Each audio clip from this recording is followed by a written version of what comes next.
Thank you. Thank you so much for being with us till this hour. We are opening our third session, which is very logically devoted to their university efforts in supporting energy transition and climate change policies. We're going to have five speakers in our panel. Two of them will be with us online. Their way of doing this session will be the same. I suppose we will have speakers and then Q&A followed. Let me, without any further ado, introduce our first speaker, Pierre Coeur from ULB. He is a professor and vice rector for sustainable development. And we are thrilled to have your presentation. Thank you. Thank you for the introduction and good afternoon to everyone. I'm happy to start this last session of the day. We will move to something that is not economical, not on the carbon pricing. It's really how to integrate sustainability in the university. What I will show you is the strategy that we have set and the first actions that we have taken here at the university in Brussels.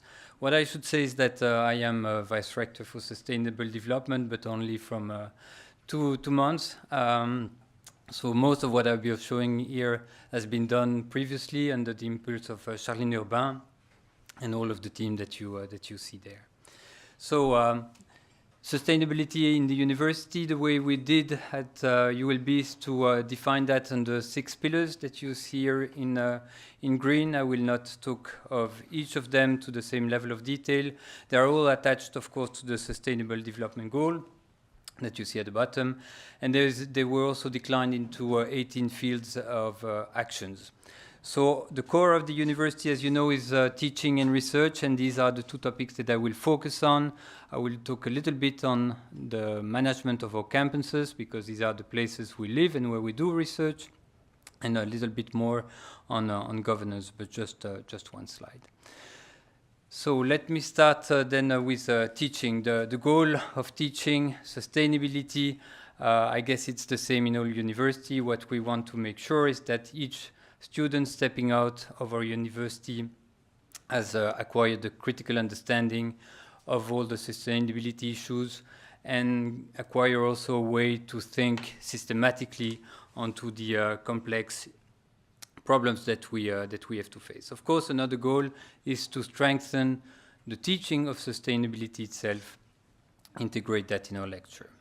So what are the achievements? If I go back in time, so we started really thinking about this some 6 years from now. We first put on an inventory where we have tried to see on which brick we could construct the future.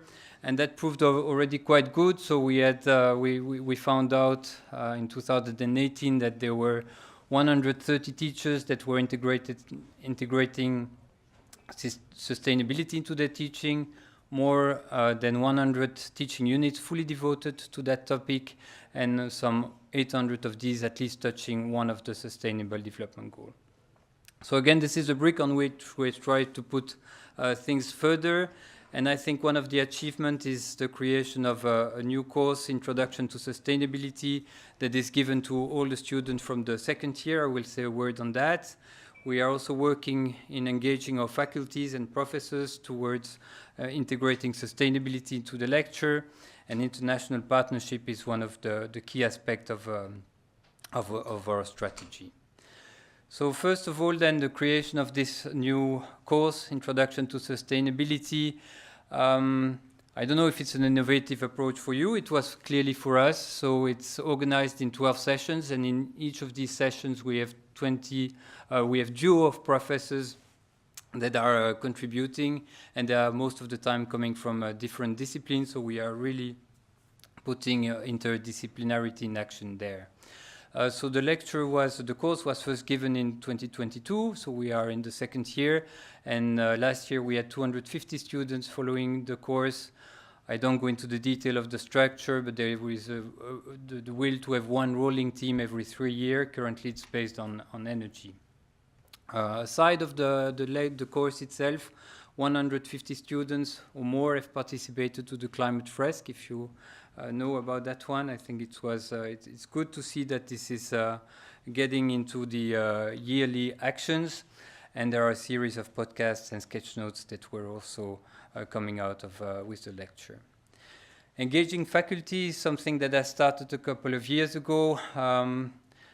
What we have tried to do first is to question the faculties on what their objectives were, or they were planning to move ahead, and this was very different from one faculty to the other.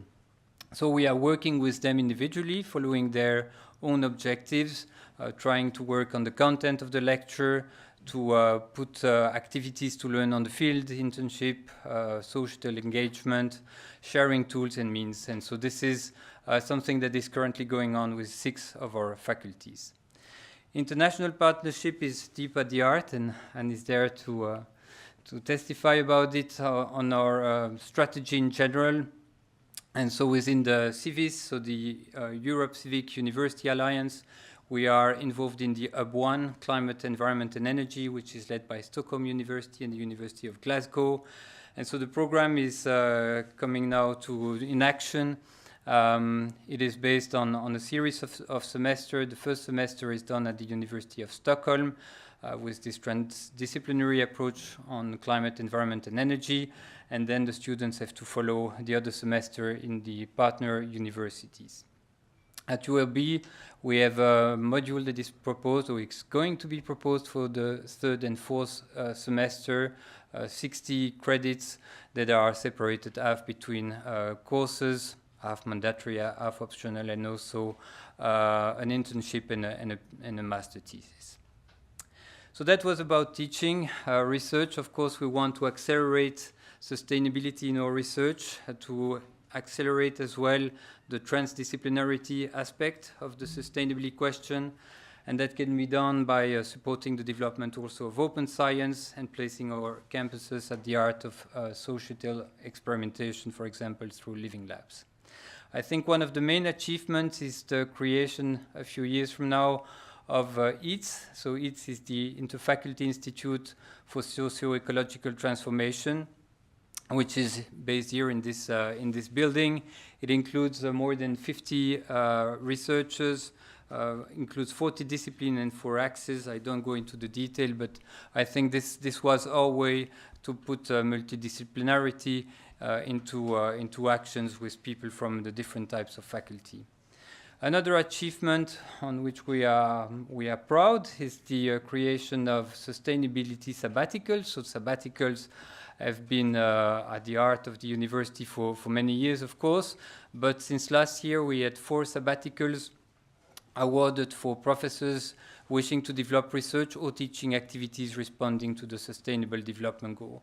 So that was successful, and we are renewing the experience in 2025. And I think this is a nice way to make sure that this is getting into our way to work on a yearly basis. Another achievement is the yearly workshop that we have held on the environmental issues.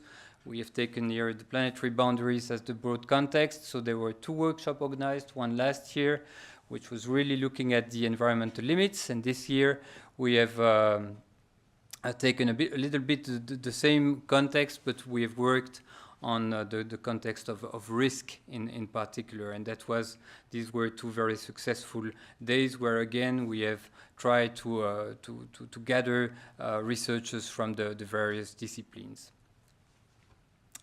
Very quickly, not really research, but associated to research. This is also a way to engage our students, to engage the community, is the creation of this digital magazine that we have called Prism, that is made by students, for the students, but with the help of researchers tackling complex issues, social issues, environmental issues. And this is something that is also, I think, important to the eye of our students, and this is running very well. So that was research. Now our campuses, I don't go into the detail of it all. It will take too much time. There is a lot that is being done. I think it's important because, as I said at the beginning, campuses is where we work, it's where we live, it's where we meet our students, and we have to show inside our campus that we want to have these places an area that feels sustainability. And so this can be done in many ways. Of course, climate aspect is there. We want to reduce the carbon footprint. Back in 2018, we had this first inventory of our carbon footprint where we saw which action we had to take, and that resulted also in the definition of our climate plan with priority actions that I don't detail here. But of course, this is something that we are deeply working on. If we talk about energy, we want to reduce our energy consumption. It's not easy with the buildings that we have, but we are trying in several programs to move ahead. One of the programs is called Reno Campus that we initiated last year, and finally successful, so still we run for 1 month. This is an innovative participatory funding approach where we have asked our community to contribute in the renovation of the building, of course, with some very favorable finance return. And this has worked really nice, and this also showed that the community is involved into a movement towards more sustainability. Another one is mobility, very tricky to move in that direction, but of course it is important. We are encouraging sustainable travel, and we have tried to put in place a sustainable travel policy in September 2024 with different axes. One of them is trying to take more the train compared to the airplane, where we are in city close by, all these green cities that you see here. So this has started in September this year. Finally, again, our campuses themselves. We don't have a lot of green areas here at ULB on our campuses, but each time we have now, we are trying to preserve it at the maximum and to develop small biodiversity hotspots. We are also taking places which were mostly abandoned and getting them back into our living areas, mostly for the students. And one example is maybe the creation of a collective open area that we have started to build on an existing parking lot. So it's a small area, but I think it gives the right direction. So this is it. One slide maybe on governance, which is trying to follow all the actions that I have introduced. The climate plan is in action, the sustainable travel policy. We also just recently signed a digital IT charter that was 2 weeks ago. We are moving to a greener labs, etc. So this is where we are. I want to thank you, and maybe one last aspect is trying to put it all together. So I think it's in 2 weeks' time we will have the first meeting of an academic network that we are building, an academic network for ecological and social transformation called REACT. And this is gathering academic staff, scientific staff, technical staff, and students. We have asked 2 of each faculty, so we will be more than 72 in this network, and we hope that this is a place where we can, first strengthen our actions, but also build new ideas. And that's it, and thank you very much. Let me introduce our second speaker, Manabu Inuzuka. He is associate professor at Waseda Center for Carbon Neutral Society. And he will be speaking in more detail about this Waseda initiative. Thank you. Thank you very much, Sabrina Sensei. And I'd like to thank organizers and staffs for this fantastic conference. And I'm very honored to have a presentation in front of you. And Waseda University declared the Waseda Carbon Net Zero Challenge in 2021. In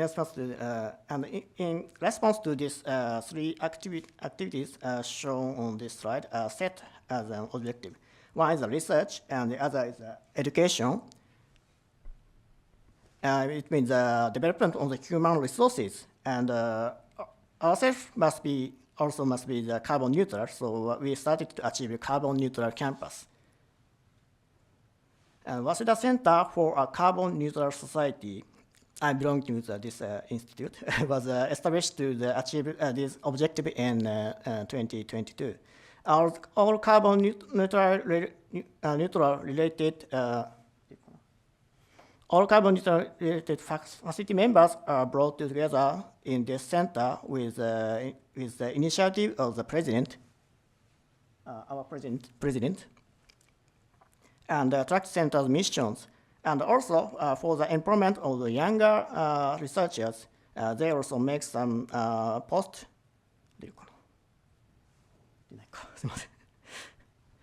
Post it means the endowed chair post based on the donation of the private companies. This is why I'm here today. Okay, and the cutting edge research is to achieve carbon neutrality. Research activities from the a variety of the aspects, such as the promotion of the fusion of the humanities and society, social science, and also, of course, the natural science and technologies. And creating open innovation and social implementation are also important. And research fields, as well as scientific technologies, which are vital for carbon neutral society, are defined, and each researchers are categorized in this research field and create research teams. And I would like to also emphasize that both the science and technology field and also the humanity social science field are also significant. Both are significant for achieving the carbon neutral society. And actually, I'm here, I'm there, and I'm working for the material recycling and the waste recycling. And let me introduce my own research only a little. Here is a movie.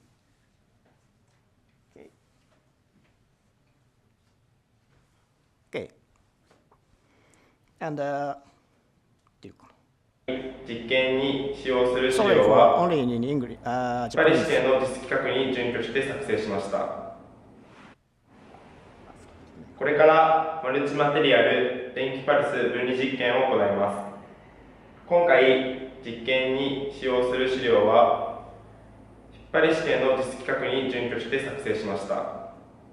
こちら So I が cannot 水、 skip. こちらがアルミです。 But, 接着にはセメダイン社の加熱効果型エポキシ接着剤を使用しました。こちらの資料の引っ張り強度は 25.3 メガパスカル。we are studying on the electric pulse discharge technique for material separation, and we think the separation is a very, very important technique to establish the circular economy and the material recycling. By using this technique, いよいよですかね。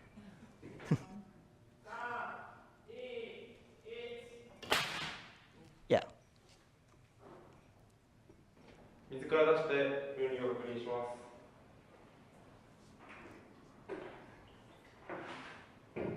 す。 Just like a thunderbolt. So it is easy to separate it. Yeah. And by using this technique, quick, low cost, low energy, and high selectivity material separation could be established for the metal resin adhesive, and also the CFRP and lithium-ion batteries and photovoltaic panels, and so on. This is our technique. And regarding open innovation and social implementation, the collaboration scheme formulated by the top-down approach, I mean the top is our president, and between the university and industries in these four different private sectors, which are leading Japanese industries. So the electric power, manufacture, and construction, and telecommunications. And as an education, is also important. So our very important mission for our university, of course. Education in the carbon neutral is, in 2022, a carbon neutrality leader program for the undergraduate students has started. And in this program, students take courses not only for the scientists and technology, but also the social sciences, including law, economics, and management. And facility faculty and members and professors from the seven departments join in this program, and 3,000 students in Waseda takes these courses. So this year we started a new minor program for the carbon neutrality for master and doctor course students. We have practical programs associating with companies, and the students from various fields can join in this program. And both the social and natural science are balanced in this course. So here is an example. So this is a picture of the last week class. So in the entrepreneur exercise, we invited lecturers from the companies, such as banks and consulting groups, and master and doctor course students from various fields, such as architecture and mobility, and he's from the social science, discusses to each other to make their own ideas to solve the many kinds of the social problems. And as a university, we ourselves must achieve carbon neutral, zero carbon campus. So this is mainly proceeded by the university office associating with the Waseda area and Shinjuku City, where our university is located. Unfortunately, we have not found a special method to achieve a net zero carbon campus, so we are trying various methods. Also, material recycling, reducing waste, reducing scope 3 carbon, which are indirect activities for the carbon neutral was proceeded, and we also trying changing the behavior of the students and staffs and the people in the university. And here is a roadmap to achieve the zero carbon campus. The final goal is 2050, and before that, in 2030s, we will achieve a net zero carbon campus with carbon offset, mainly with the scope 1 and scope 2, but also scope 3 to reduce the CO2 emission from our campus. The total annual university CO2 emission from our whole campus was 46,000 tons in 2019. To achieve that net zero CO2 emission by 2030, so we need to reduce 5.2 thousand tons of CO2 every year from 2022 onwards. So we promote decreasing the energy consumption in campus and also using carbon-free energy sources from Tokyo Gas and TEPCO to achieve the 5,200 tons reduction. And the electricity and the gas usage of the individual 100 buildings in 3 main campuses are now visualized. So you can check on our website in real time of these informations. And this is opened in 2022 with the assist of the TEPCO electric company. And based on this data, we can consider the energy saving method on the electricity and the gas consumption for each building. In summary, towards the realization of the carbon neutrality through the an integrated combination of research and human resources, which means education, and also the associating with the society. Thank you for kind of attention. That's all. Thank you.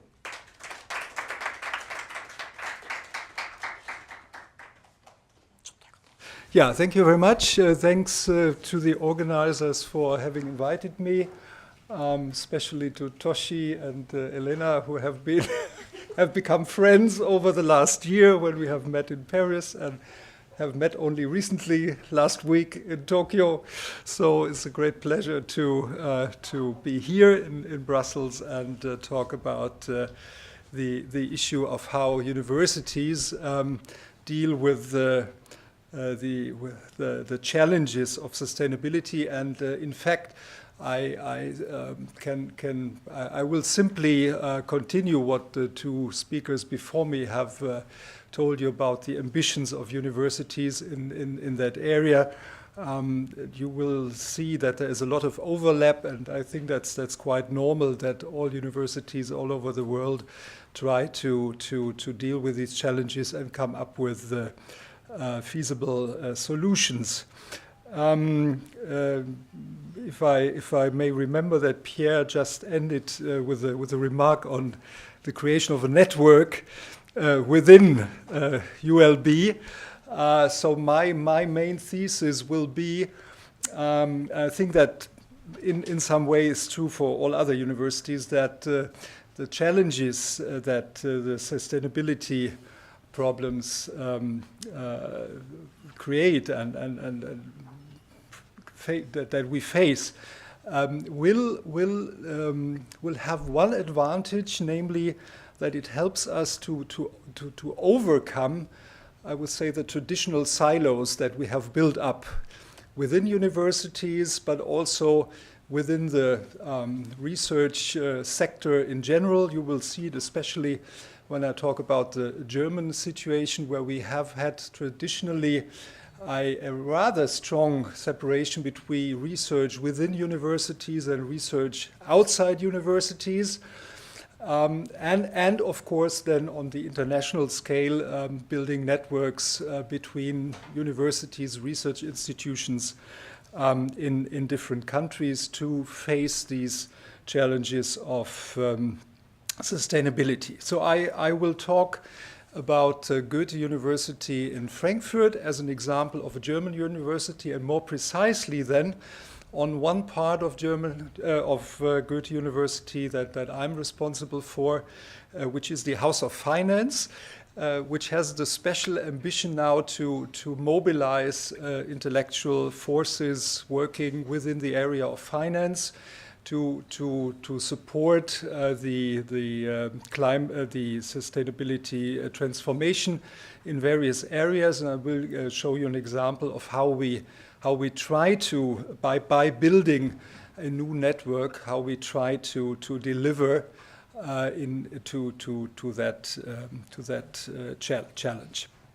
So Goethe University, you see here a picture of our new campus, and Goethe University, similar to the two other universities that we have heard about, has also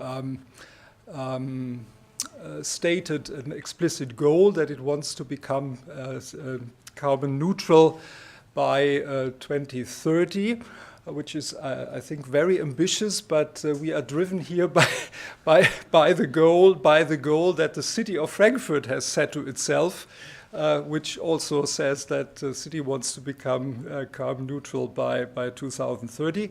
So a lot of initiatives has been set up within Goethe University, and one is the creation of the so-called Goethe Sustainability Office. Only quite late in 2022, it has been created as a central office to manage all activities around the management of the processes on campus, especially everything that has to do with campus management tasks. As you can see here, coordination support, strategy consulting, again, this networking aspect, and of course, communication and transfer. So one outcome of this discussion has become, for the teaching side of university, the implementation of this Goethe Teaches Sustainability program, very similar to what I've heard from ULB. You did not, Pierre, you did not mention that for your program you can also earn credit. That has been very important here for the Goethe approach, that we advertise that students who follow this Goethe sustainability teaching program can earn credits. Students in these days are very, very incentivized by having the opportunity to earn credit.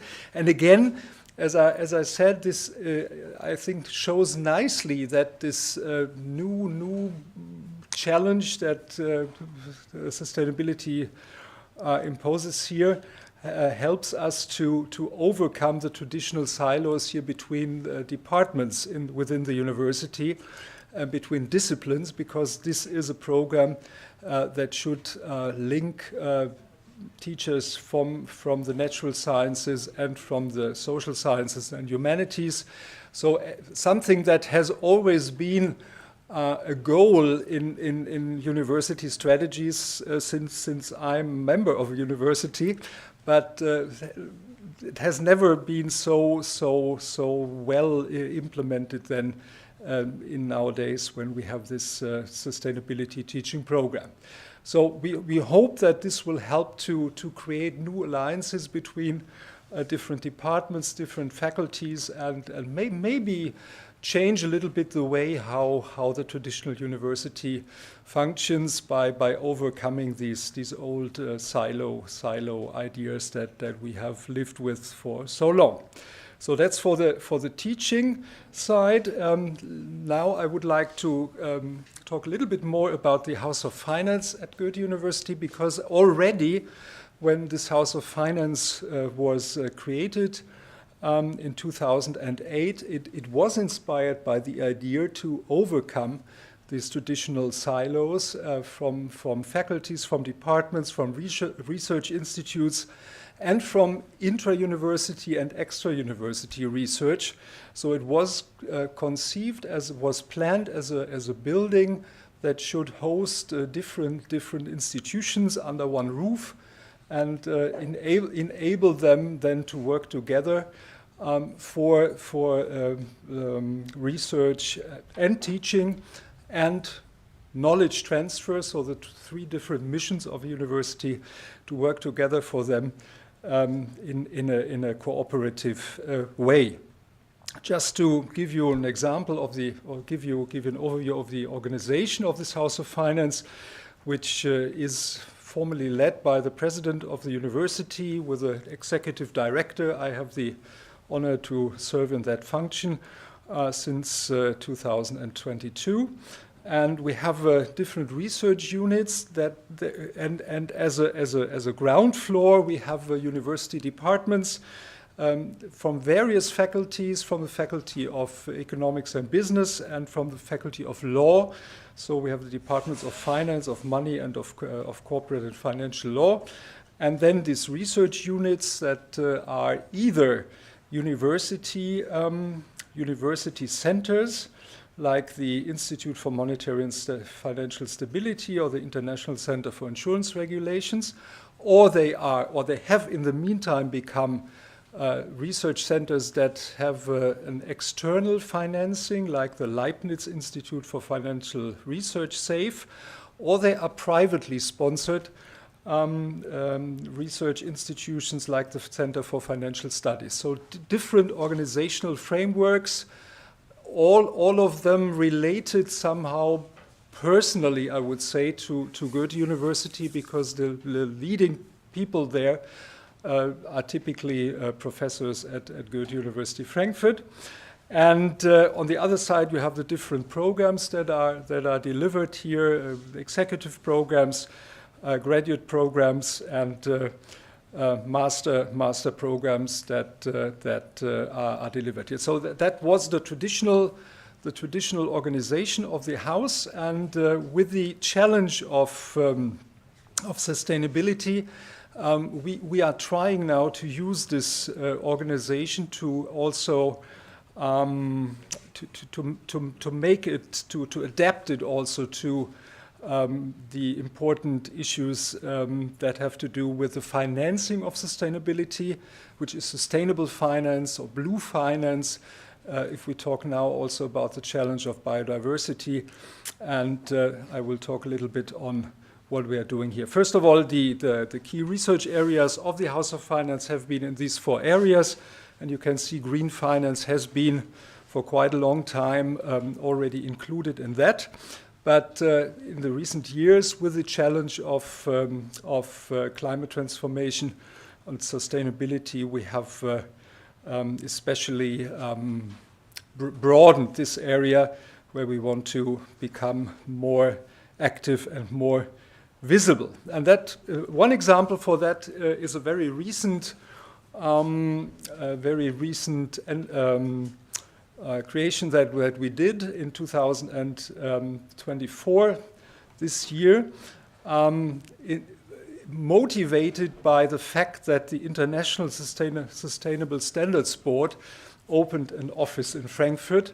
So this board is one of the institutions that have to do with delivering disclosure standards for firms and enterprises to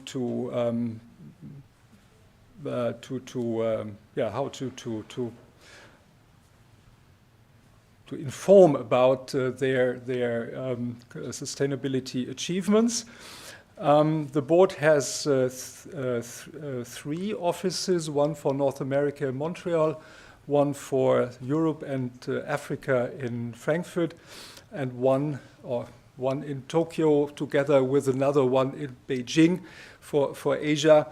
And we were very glad to have it, the new board opened for Europe and Africa in Frankfurt. And we had from the beginning the ambition that this should be used as a motivation to also create an academic network, an academic ecosystem, so to say, around this board. And that led us to the creation of this new competence and transfer center within the House of Finance. So what is innovative in that new institution is that it again tries to combine different players from different areas in the research sector. So we have on the one hand parts of Goethe University from the departments of both biology and economics and business. And we have associated partners that come from other areas. So we have 2 Leibniz institutes. So Leibniz and Helmholtz, that's another player here, are members of, or are the 2 other big research institutions that we have in Germany, federally funded. The third one would be Max Planck, which unfortunately is not member yet, but maybe we'll find another one.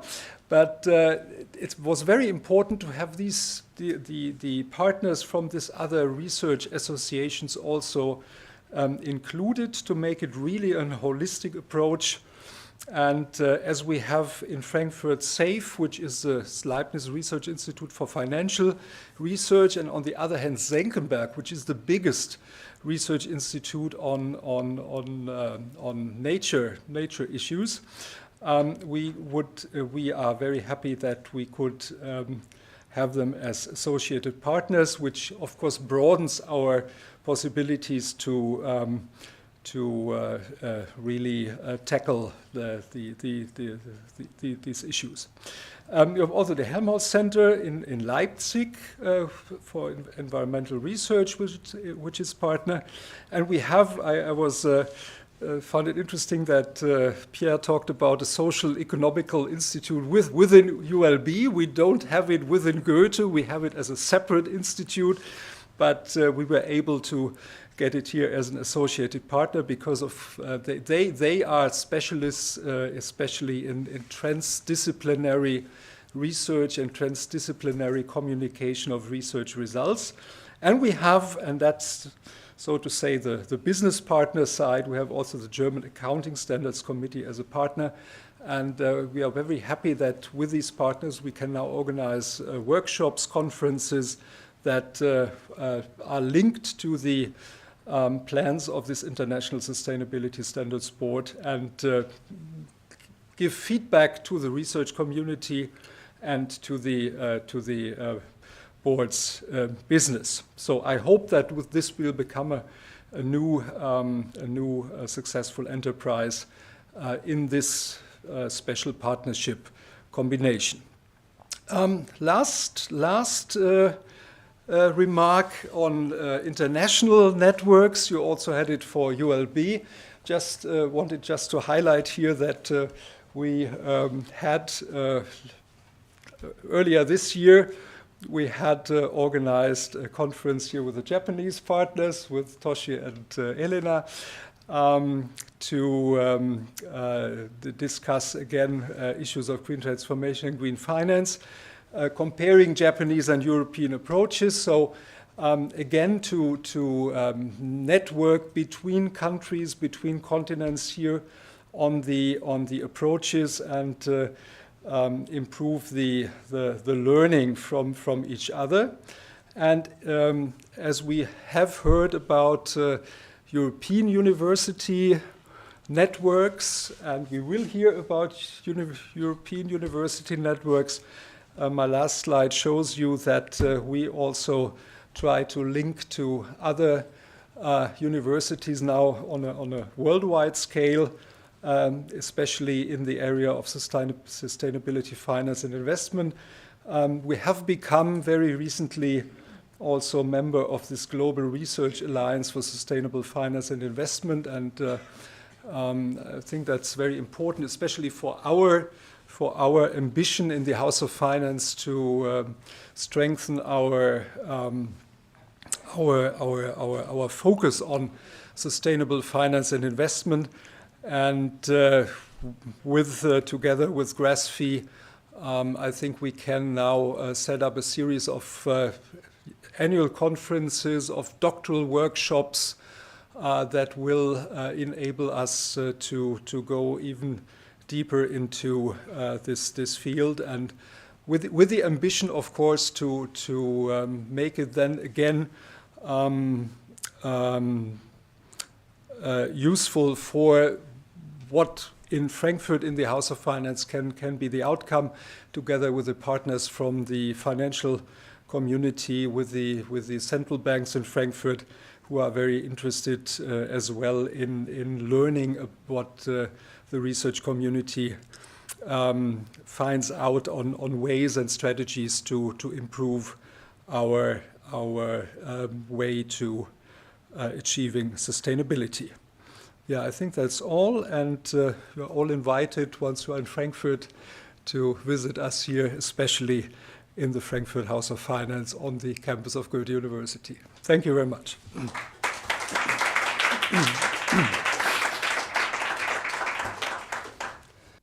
Yes, we can. All right. Can you hear us? Yes, we can hear you very well. All right. So I'm introducing you, and then you will take from there. All right. So our speakers now: Gudrun Zagel, University Salzburg, and Alasdair Skelton, Stockholm University. All right. Perhaps I will not further make any remarks regarding the topic and so on. You will have the time to do so. You will have about 15 minutes. And afterwards, after one more presentation, we are going to have a Q&A. It would be great if you would remain with us for some time. All right. Thank you. So the topic of our panel today is the role of education in tackling climate change and what universities can contribute to this, to tackling climate change. So first of all, let's look at the challenges of climate, environment, and energy for our societies. So the problem is we do have very complex problems that are closely linked to each other and aggravate each other. For instance, climate change leads to increasing weather extremes. They have direct effects to our food system, to water supply, to our housing and habitats. So they also have indirect impacts because these problems lead to migration, to destabilization of our societies, and so on. So what is the solution to this? We basically need a transformation to net zero economies or carbon neutrality by reducing greenhouse gases. We do have several approaches on how to achieve this.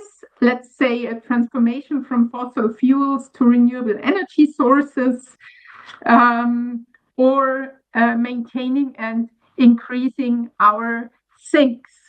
So these possibilities affect our societies in various ways. It looks at, we have to change our industries, our economy, transport, housing, and agriculture. To develop the solutions necessary, we have one key, and this is education.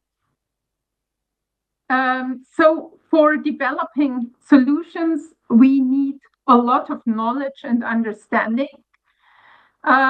We need, for instance, to understand the climate crisis, the causes of climate crisis, the sources of the climate crisis, and so on. We need knowledge about greenhouse gas emissions, the sources and impacts of greenhouse gas emissions. We need knowledge about energy systems and transformation. We need to ensure what is technically possible to have sufficient energy and also stable energy supply. We need knowledge about environmental systems and their degradation. But we also need knowledge on the toolbox of solutions. So what are the technical solutions? How can we implement these solutions? What are economic instruments, political instruments, instruments of communication, and so on. Last but not least, we need to ensure that these solutions have effects, or what are the effects of these solutions on our societies. We need a fair distribution of the adverse effects. So what does our society need to tackle these issues? Whom do we need? We persons overviewing the multifaceted challenges of climate change and its causes and effects, so people who understand all this.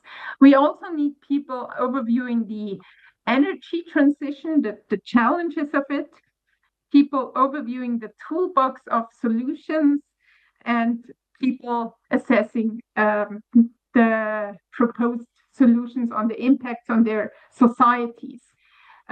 Such people need multidimensional knowledge. We need scientists, we need technical understanding, but we also need knowledge on how political processes function, regulatory frameworks, financial constraints, and so on.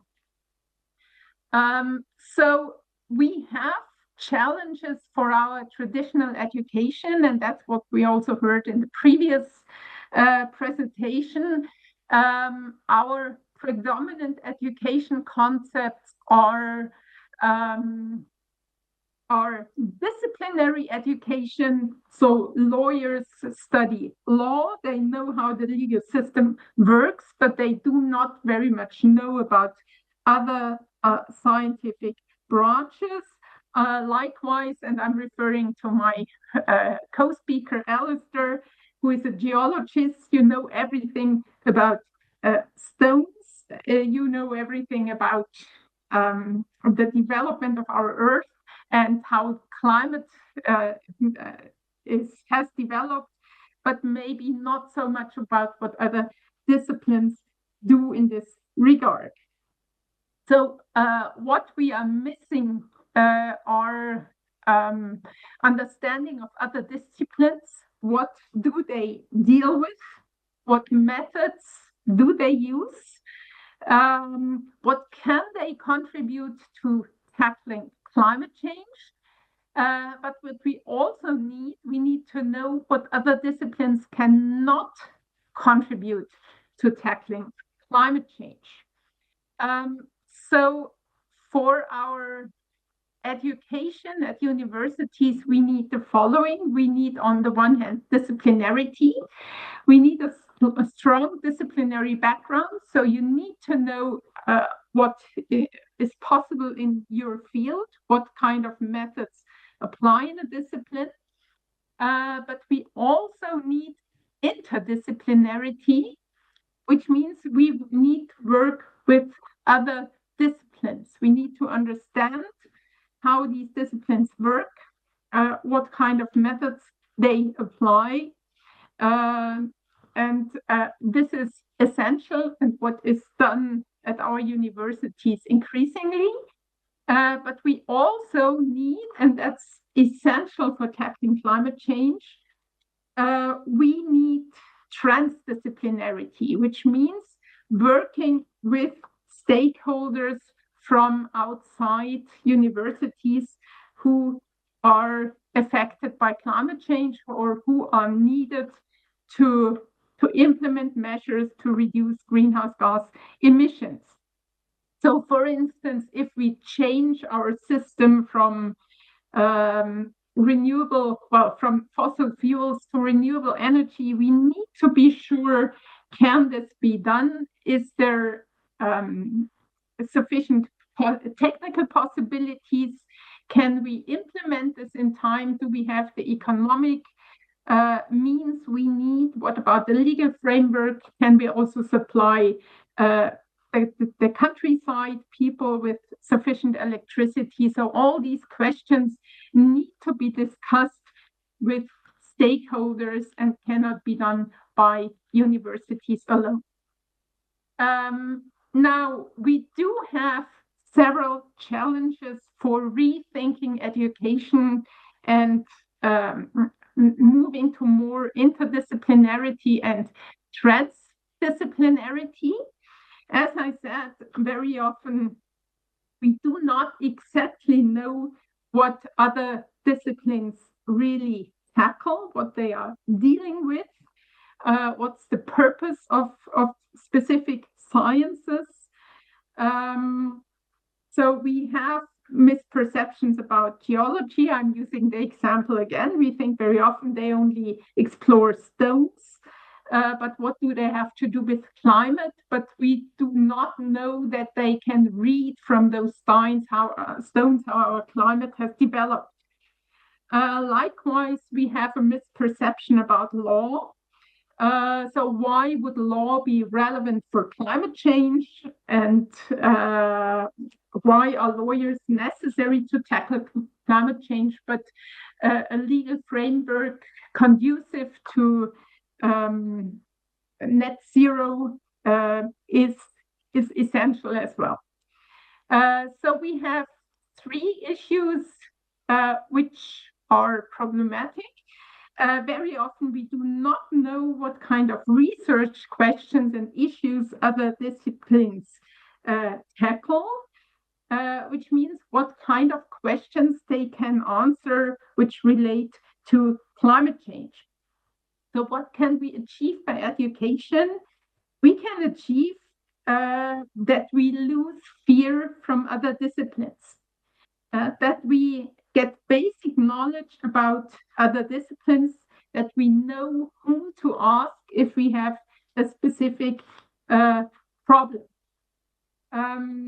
So that would be the first step. The second problem is that we very often have a lack of knowledge of the methods other disciplines use. And this is a problem if we want to read papers from other disciplines. Very often it's for us hard to understand what exactly they research, what kind of methods they use, and how we can assess the outcome of a paper. And this is essential also for education. We have to ensure that we are able to understand these papers and communicate with each other. And this leads me to the third problem.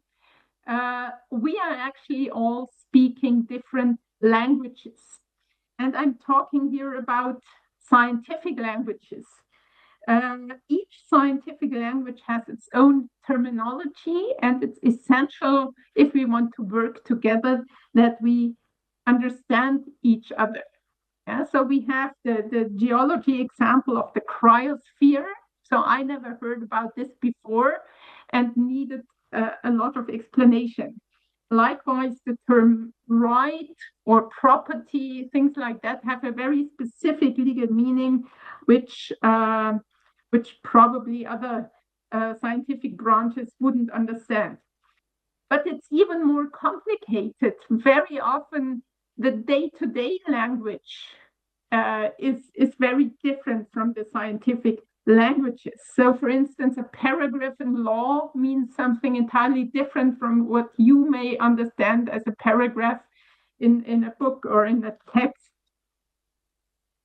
So, for education, it is essential if we want to have transdisciplinary and interdisciplinary education. It's essential that we will be able to talk to each other, to communicate about climate change and the measures we can adopt to create a net zero economy. We do have, and I guess now I pass on to Alistair. CIVIS is trying to develop such a program, and now it's your turn, Alistair. Thank you, Gudrun. And I'll just say quietly next each time, and next for you to move forward as you'll be operating the slides. So Gudrun and I are part of the CIVIS Alliance. This is an alliance of 17 universities across Europe and Africa. And this is our contribution to tackling the problem that Gudrun has really clearly pinned down for us. How do we educate scholars so that geologists and lawyers are working with stakeholders to solve the climate crisis? We have a joint vision across our alliance, and that's that we want to see scholars from different disciplinary backgrounds. So we're meaning natural sciences, social sciences, law, humanities. We want them to be transdisciplinary scholars so that they are capable of taking on the challenges of the epoch we now find ourselves in, the Anthropocene. Next, please. Next. All right, so our scholars are seeking, just roll them forward, Gudrun, to the end of the slide. So our scholars are seeking a career working at local, regional, national, European, or even global level on the societal transformation. So this is the people, the students we're looking for. They're going to be a part of making the European Green Deal something real. We've asked ourselves, what education do these people need? The other place our scholars may find themselves in is doing the research that underpins that, the transdisciplinary research within the fields of climate, environment, and/or energy. Next.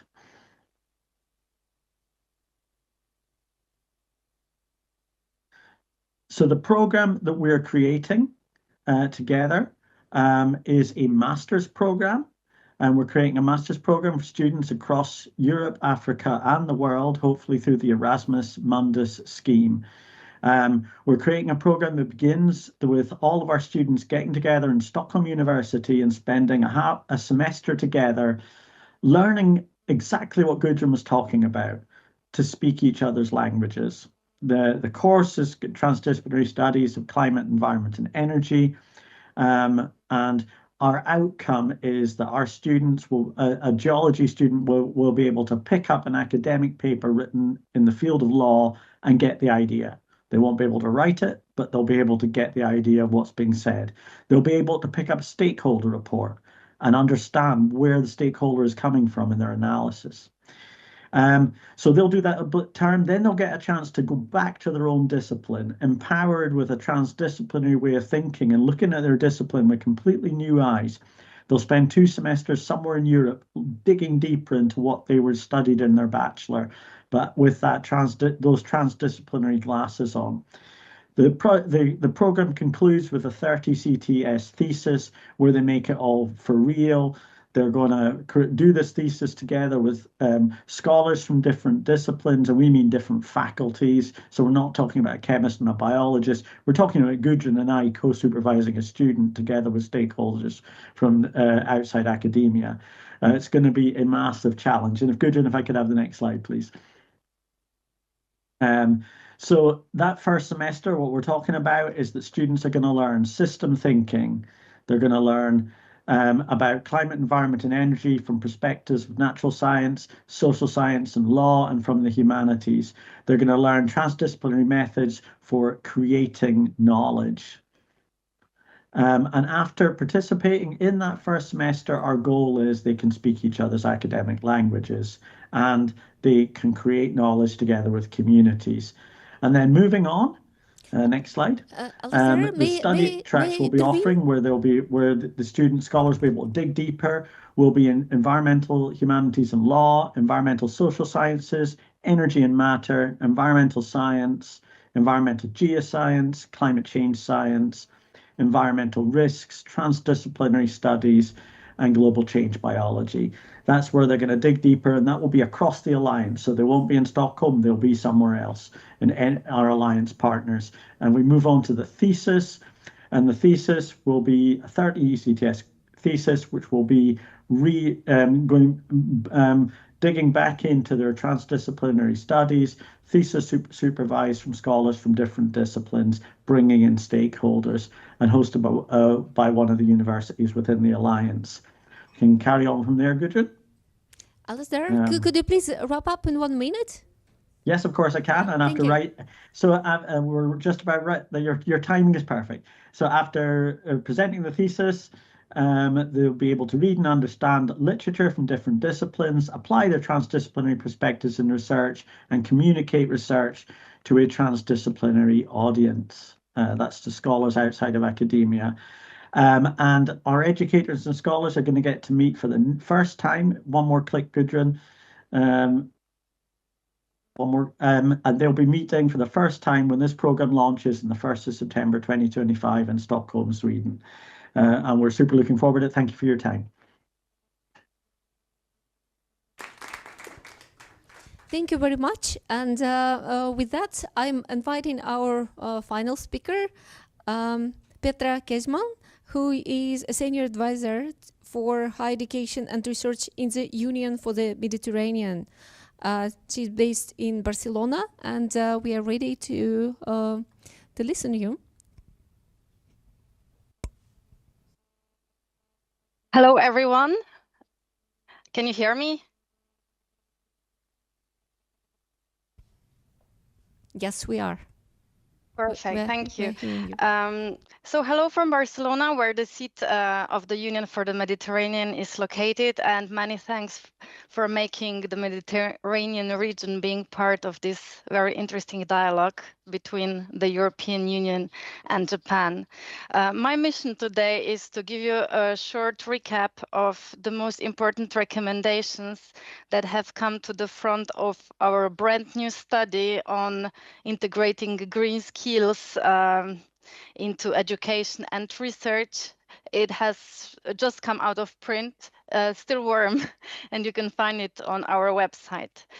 We have also organized an event at COP29 on climate smart curricula, university curricula in the Mediterranean, together with major regional stakeholders.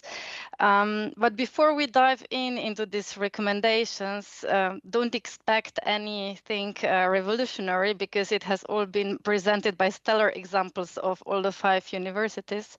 So let me just give you a very brief intro about what the UFM is, does, and in which regional context it operates. We are an intergovernmental organization that brings together 43 countries from the EU, Northern Africa, and Middle East. We have 6 thematic divisions, 2 of which work on environmental issues, one on climate and energy, and another one on water, environment, and blue economy. But we all have environmental focus deeply anchored in our institutional DNA.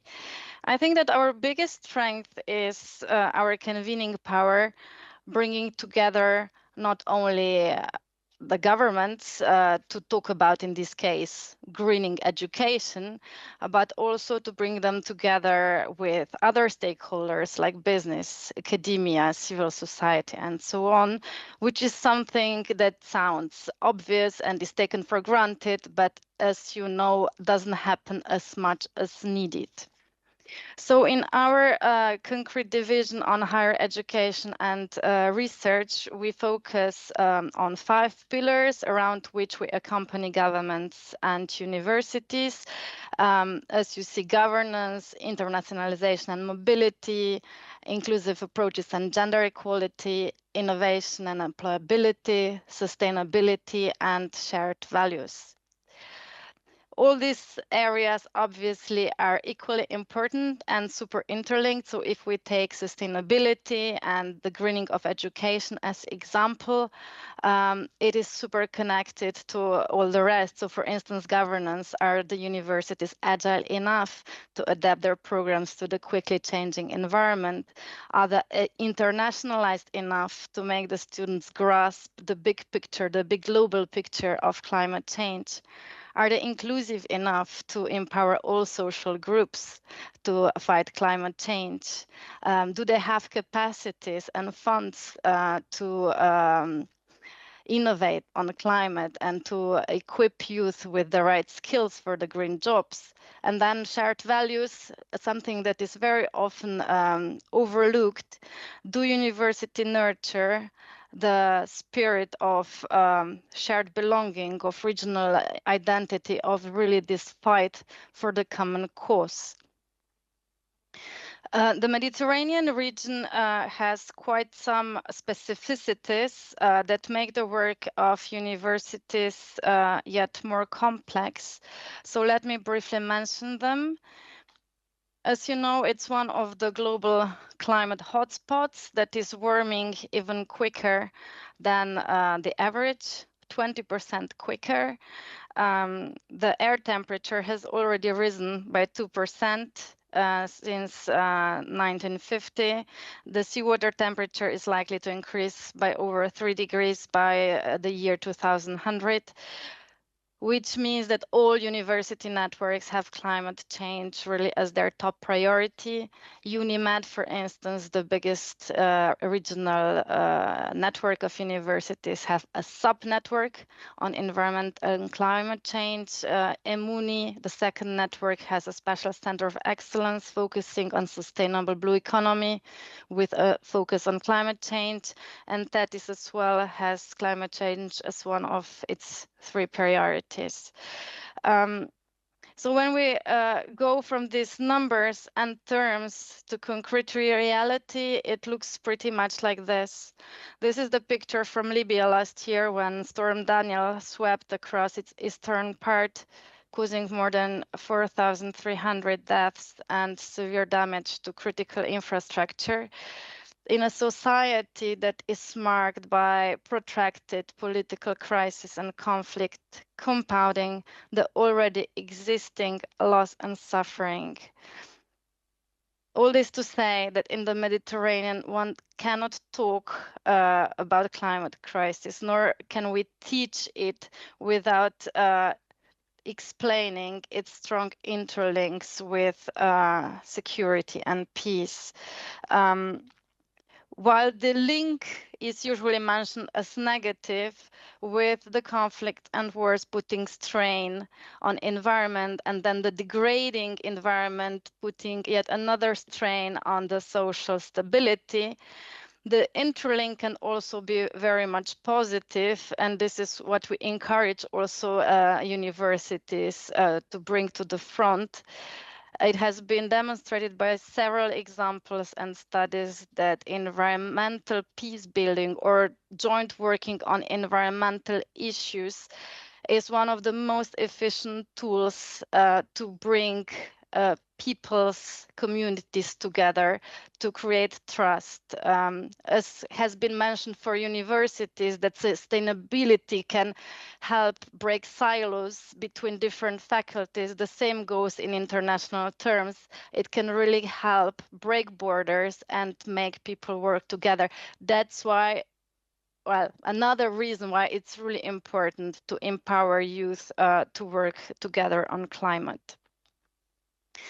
Then another challenge faced by the region are the extremely high numbers of unemployment. As you see, there are around 15 to 32% of young people that are needs neither in employment nor education or training.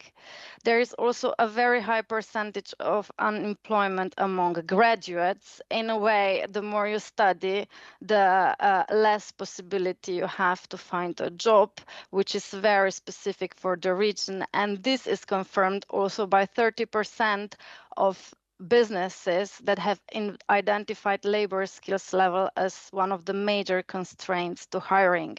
So there is really this big green skills gap that is making everything more difficult in the region. And this is why we have made it a big priority for our work at the organization.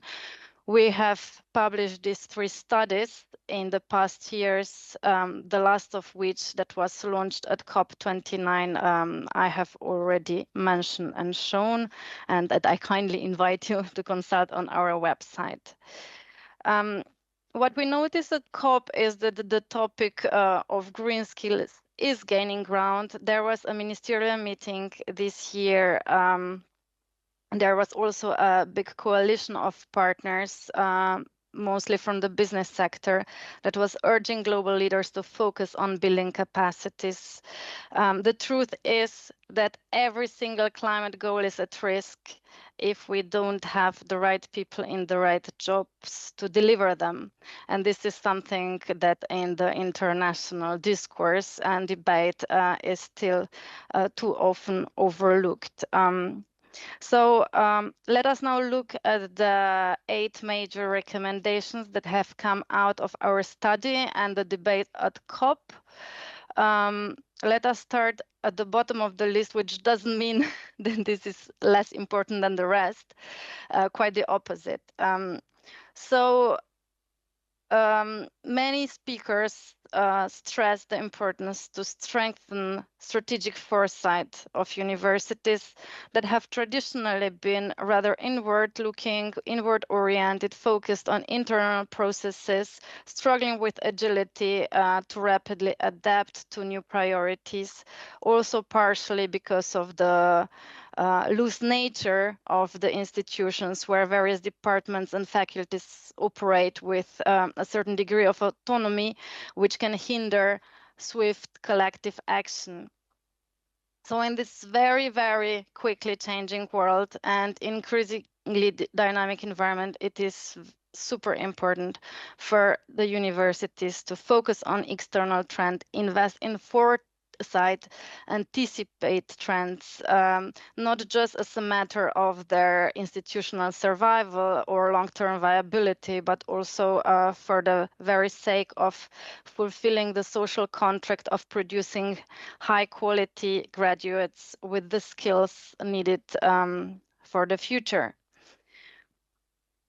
What has come to the front was also the notion of, or the necessity of building capacities of university staff. The recent survey of UNIMED among universities in the region has revealed that 2/3 of them consider the greening of their curricula as one of the biggest urgencies, but only 1/4 of them has sufficient or appropriate staff to do so. What has been mentioned is also the need to institutionalize curricular reform. As you know, there are many attempts to bring sustainability into the programs, to mainstream it across disciplines. Universities, a lot of universities are doing an excellent job.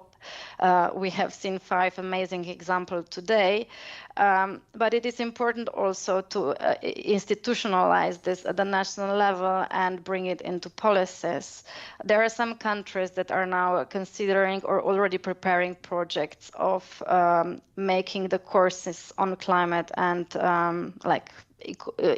ecological transition or green transition compulsory for all university students. The next topic, Petra, could you please summarize in 1 minute? Could you please summarize your points in 1 minute? I'm coming to the end. This one I don't even need to mention, but because it has been stressed so many times. The point that I wanted to stress is really the nexus to peace and stability, which is often overlooked in the programs. Then transdisciplinarity, making students work together with other stakeholders like businesses, policymakers, civil society, bring them in touch with real life cases of tackling climate change. And then ensure internationalization that has been mentioned by all the previous speakers, the importance of bringing students in touch with students from other regions to understand the global picture of climate change, which is not the same in all regional contexts. Then the importance of making sustainability a strategic priority all across universities, as has already been said, breaking down silos, really making it a priority across the whole system. And then, most importantly, putting students first. This is very important in climate change because it's not just equipping students with the knowledge and skills, but really helping them involve in climate action, helping them engage. And what has been stressed by UNIMED, and I think super relevant, is also to work on their trust. Because if they don't have trust in the institutions, if they don't have trust in governments that they can really deliver, they are less motivated to engage on climate issues. We always encourage a youth-centric climate education, and this is where I'll end. Great, thank you, Petra. Yes. That goes to all speakers in this session. And now I would like to invite any kind of opinion and questions and comments you may have for this panel.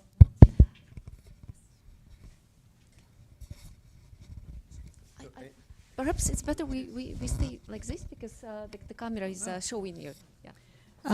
Yes, thank you very much for all the examples. Very interesting. So I just wanted to mention 2 potential blind spots of all of these initiatives. Certainly I see them at ULB, but I don't think they're common or unique to ULB.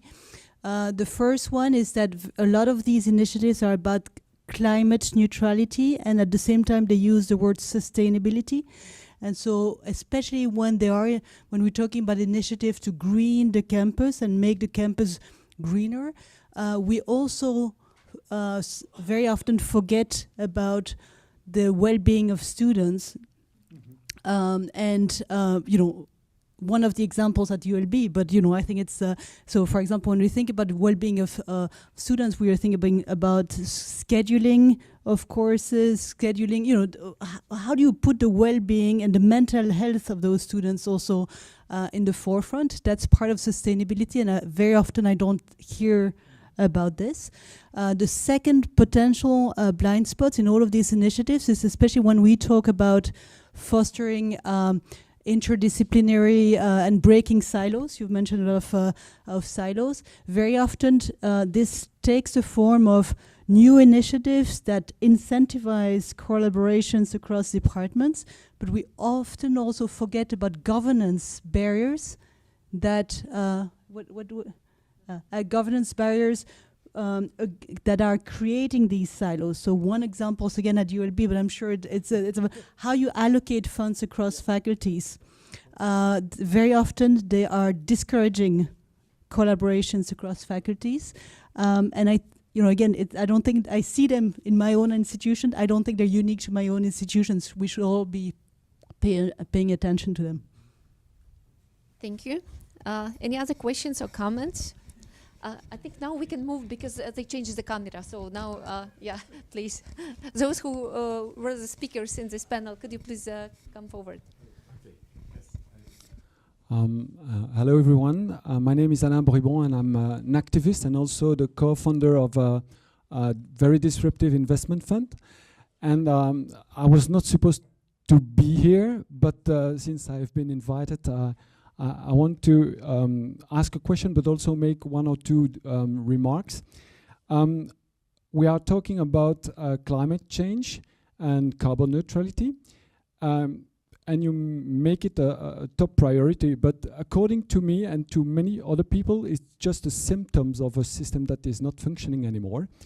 And also I've heard that most of the solution that have been presented are more linked to technical aspects instead of maybe axiological aspects. Maybe the role of the university is also to challenge the status quo. And the status quo is also, for instance, to mention the fact among the SDGs, finance is not included, and maybe finance is, may play a very important role in climate change. Another point, I've heard companies, universities, and public persons. I haven't heard nothing about citizens.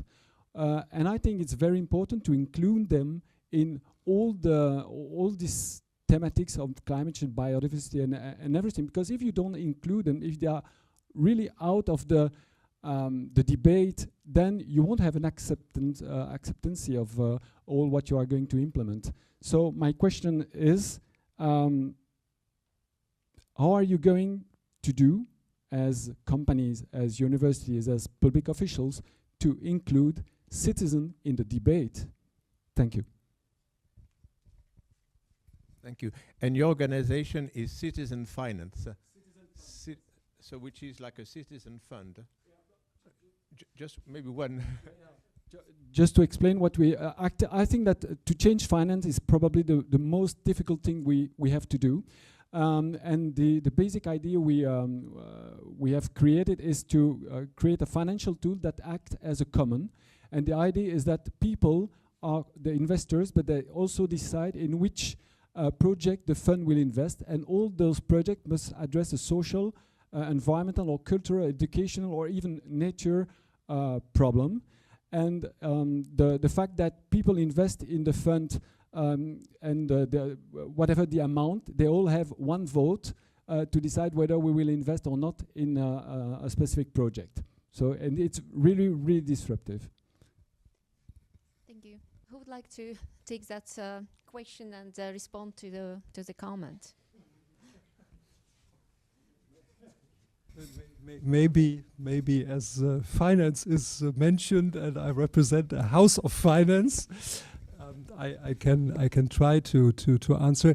Well, first of all, I would say, of course, the idea that the university should be open for citizens of the city or of the area around. That's something that is taken up by Goethe University, has been taken up by Goethe University from the beginning. So it's a long-lasting strategy that we have.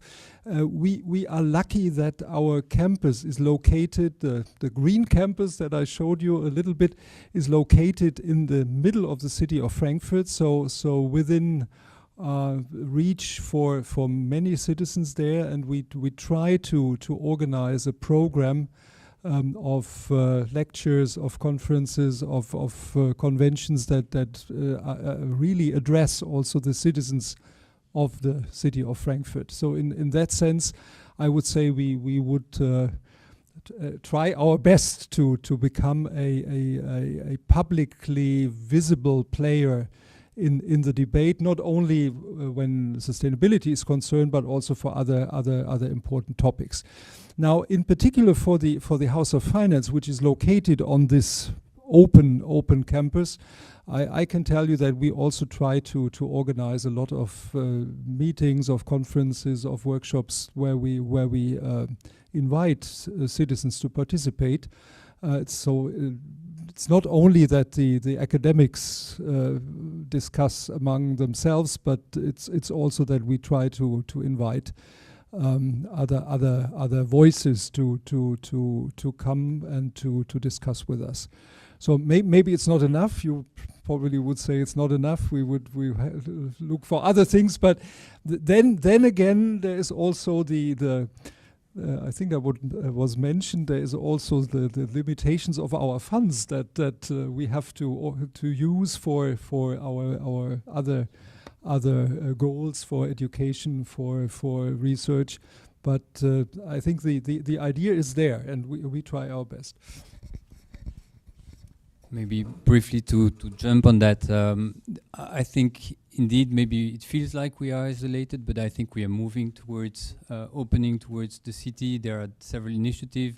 At WBO we have Université des Enfants, University for Kids, so kids are coming into the universities. We have university for all ages.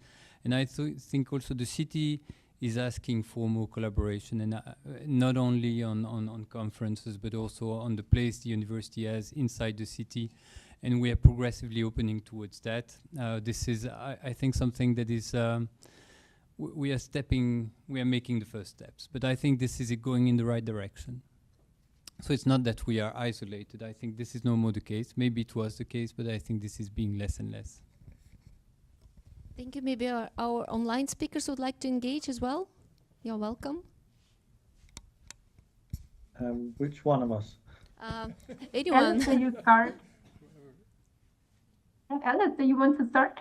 You're Okay. first. So, yeah, thank you for the really, really good questions. I'll address them briefly. Firstly, I'm also an activist. That's why I'm not with you today. The 4-day train journey back and forth to Brussels is more than I can do this week. So I fully appreciate where you're coming from. The speaker who raised this, absolutely, the economic system is central. We need to, it doesn't work at the moment for a geologist.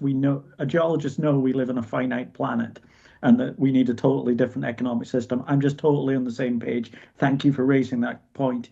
For the involvement of students, the reason we're generating this type of education is because of the student worries. Students are understandably concerned about their future.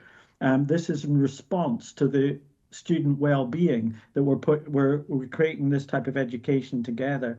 And the whole purpose of in terms of the citizen involvement, the whole purpose of a transdisciplinary education is for engagement with citizens. So this is what the people who are speaking here, and I think I'm speaking for more than the Civis project, the Mediterranean project, and so on. These are engaged in absolutely bringing citizens into the education. So thank you for those really brilliant questions. Thank you. I think, all right, Professor Klump. Yeah, if I may, I would also react to Estelle's question of how the governance of a university should be or has to be reorganized. And maybe I can just tell you a little bit about what's currently going on in Frankfurt, where the president and the presidential team have started to reorganize in some way our traditional system, which relied on 16 faculties, into 5 what they call profile areas that somehow go over the traditional borders of faculties. And one of these profile areas is called sustainability and biodiversity. So it's mainly populated by people from biology and natural sciences, but we in finance, we also try to collaborate and to bring us in. I can tell you, and you can imagine, coming from universities, that this is something that has created a lot of criticism and barriers against it, of course, because in the end, it also concerns the allocation of funding. Yeah, but maybe it's one idea on how to further develop the system and find other ways for allocation. having these 5 or 6 or whatever profile areas that stand for the external vision of a university, and internally are then areas where funds are allocated in a better way. Let's see what comes out of it. It's one proposal now that's going to be experimented. Thank you. I think we can take one more question, and that would be the end of this session and active part of today's debate.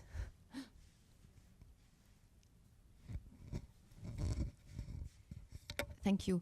So it's not really a question, but it's well, building on what you said. I just want to underline maybe the importance of participatory or participative research.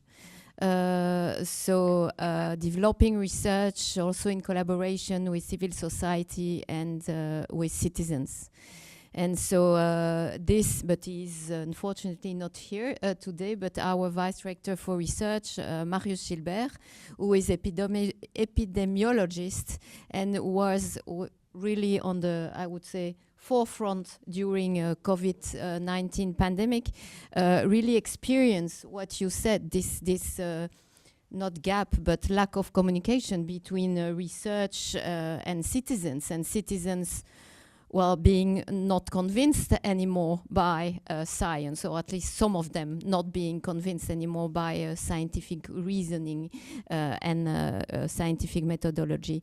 And so he really decided to launch and deepen this participatory or participative, I don't know exactly the name in English, research. And so at URB, we took a lot of initiatives in this respect, and especially this building located really in the, not in the center, but in the city, in a very lively neighborhood, takes part to those initiatives. Thank you. Thank you very much. I think, unfortunately, maybe there are other opinions and people willing to continue, but we actually need to stick to our schedule. With that, thank you very much, all the speakers of this session number 3. Yeah, thank you.